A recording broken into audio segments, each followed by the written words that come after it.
A laundromat can look like a cash flow machine, but if you value it the wrong way, you can overpay by $50,000, $100,000, or more, just because the revenue sounds impressive. And that's exactly where a lot of buyers get trapped. Because laundromat valuation is not really about how busy the location looks. It's not about how many machines are inside. And it's definitely not about the seller saying, "This place has huge upside." It comes down to one thing.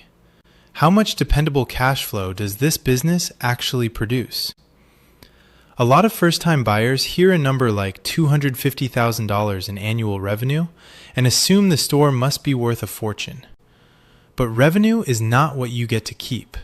What matters is the money left after rent or loan payments, utilities, labor, repairs, supplies, and everything else it takes to run the store, usually referred to as net income.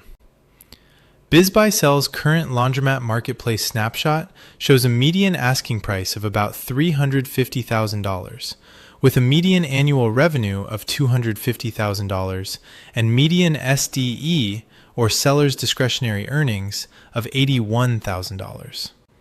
So right away, the lesson is clear.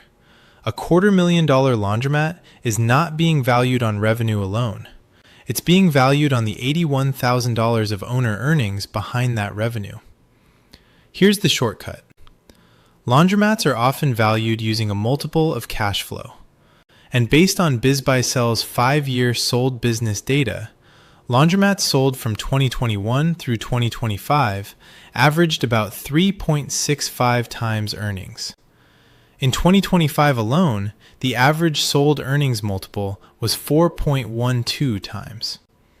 So if a laundromat produces $81,000 in true annual SDE, here's the math.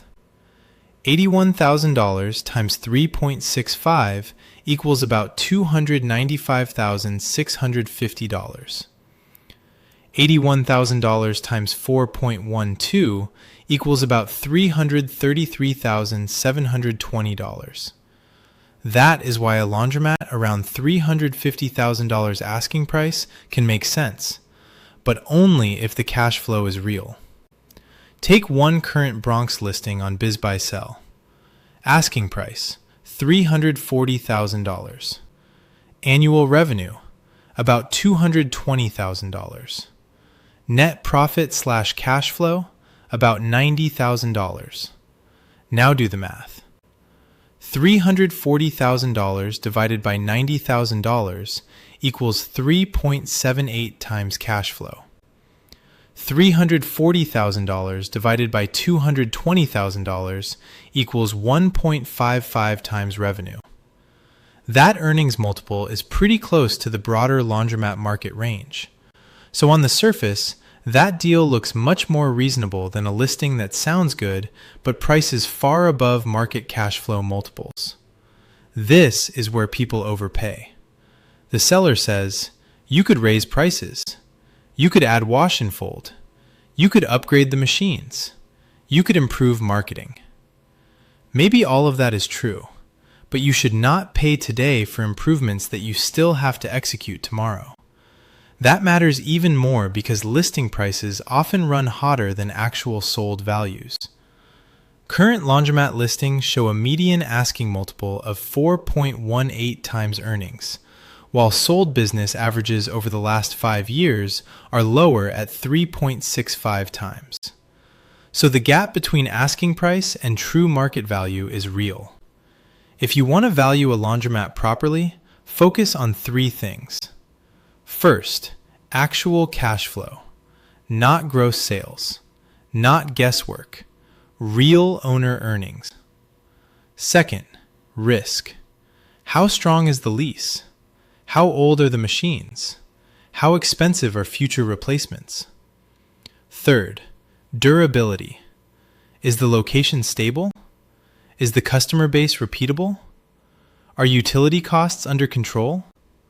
Because a laundromat with the same revenue can be worth a lot less if the lease is weak, the equipment is aging, or the margins are about to get squeezed.